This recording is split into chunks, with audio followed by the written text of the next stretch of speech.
What's up guys, it's Michael here. In this video, we're gonna look at 6 habits that made millionaires ultra wealthy, and they still practice into today. So before I continue on the video, please click the like button down below and the subscribe button, and also the bell notification icon so YouTube will notify you when I upload a new video. So these 6 habits are pretty much commonplace, but the hardest part is utilizing it in real scenarios. Meaning is, do you continue to practice it every day? When you practice it, do you put it into action? You can talk about it like in this video, but the real question is, how do you utilize it in everyday life? So let's go down what did I practice? And this is stuff that I personally practice myself. So the first one, they say that self-millionaires are constantly learning. So what does that mean is they are constantly not afraid to fail. So as I mentioned before, a lot of entrepreneurs, a lot of business owners love to try new things. Something you cannot do in school. For example, if you take a test and you fail it, you're not allowed to take that again. You have failed and you move on to the next topic. They don't let you continue trying over and over again until you succeed. So how does this affect the mindset? So, constantly learning new things, meaning is when you do those type of certain activities or objectives, you will always make mistakes. Every entrepreneur will always fail, including myself. Everyone always makes mistakes. The real question is, do you learn from it? Do you try again to make it better, to make it even better than before, to improve a product, to improve a service, to basically, reinvent customer service, like what Amazon did. So going down to number 2. So the number 2 thing that they mention the most that a lot of people and a lot of these specific entrepreneurs practice, they say that number 2 is self-made millionaires listen more than they talk. If you're watching this video, yeah, I talk a lot, but at the same time is I still put it into practice. And besides putting it into practice, I listen to what other people say. So for example, if someone writes something down in the comment, I read it and I take a look of it. Then I ask myself, have I ever tried this solution before? Have I ever tried this method before? Would this benefit me? Would this harm me? But the only person to make that judgment is yourself. So listening to other people chat, but at the same time is you gotta receive feedback for people coming back to you. So you can call it advice. Like as I mentioned in a previous video, is some people are there to harm you, or some people are there to teach you a hard lesson, or some people are coming back to help you out. But the end is all some type of feedback to let you know that what you are doing is correct, or whether your customers like it, whether your fan base likes it. That really depends on your feedback. That is very important. That is how companies like e-commerce like Amazon grow, because they get a lot of feedback from the sellers and customers coming back and letting them know what they like and what they don't like. So when you have that information, it helps you grow as an individual and as a business. Going down to number 3. Number 3, they say that self-made millionaires build great teams. That is very true. So this is very difficult to apply to most people, because most people start businesses. You start out by yourself. For example, when I started my own business, I'm usually by myself. Most of the time, I didn't have anyone help me out. So what I did is I started working on building a team. I try to find someone like-minded. I try to find someone to support me. Then I started to advertising on social media. I started making, for example, this YouTube video. I started trying to reach out to more people. That's the best way to build connections. Giving yourself opportunities. So instead of sitting at home all day or just going to school and going back home, try go out and meet with people, trying to build business connections. That is the best way to build more opportunities. So in their case, building great teams is find someone like-minded to you. For example, a lot of YouTubers, if you're watching this video, you should click the subscribe button down below, is building a great team. For example, I have a connection to my video editor who's editing this video. He's basically a partner, a team with me. We built a connection together. And how do we build that connection? That's the number 1 question that a lot of people ask. The only answer I can give to you on that one is you have to go out and look for it. If you have them come look for you, it's very unlikely they will find you. They don't even know who you are. The only way to do it is to introduce yourself. For example, handing out business cards.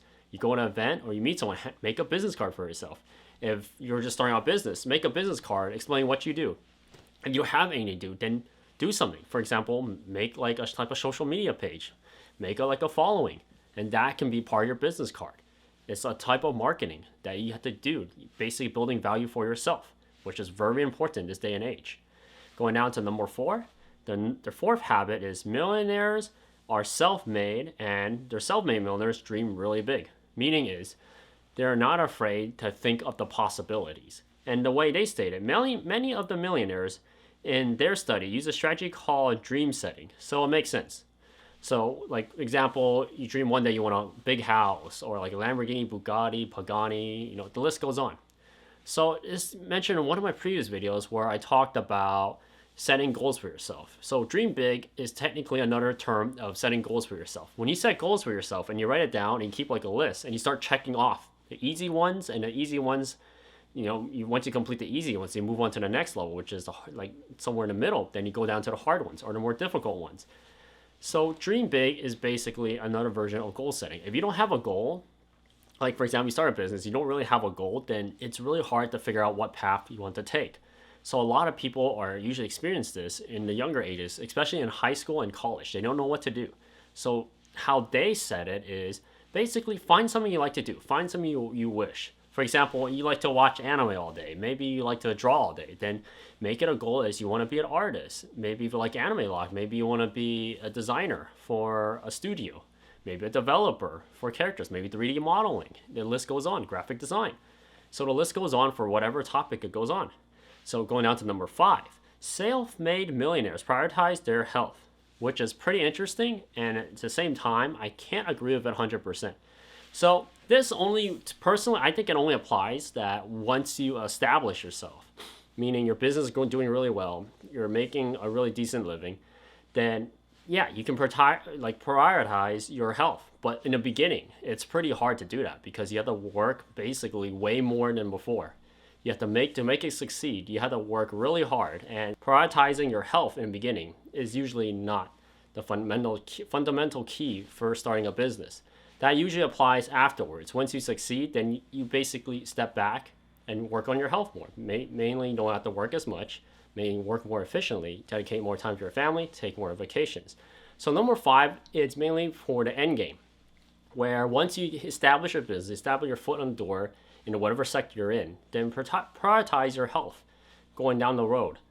So in that case, it will not apply to a lot of people. It's only for people who made it to close to the final step. Then that is when they can figure out what they want to do, because health will be the most important.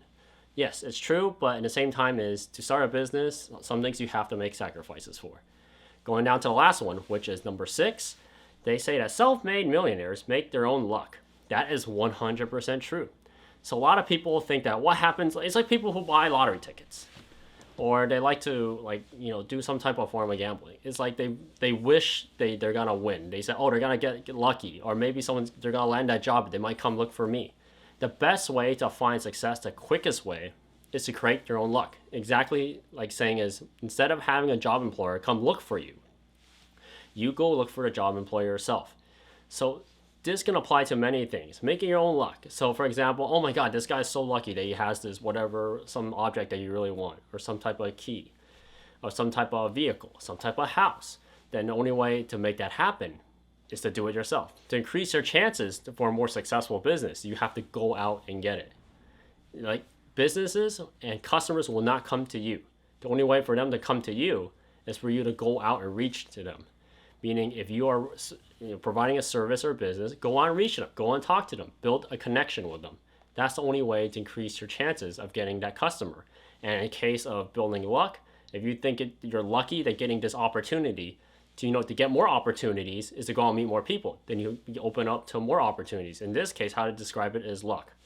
So that's it for this video. I hope you guys like it. Make sure to click the subscribe button down below and hit the YouTube bell notification icon so YouTube will notify you when I upload a new video. So that's it for this segment. See you guys next time.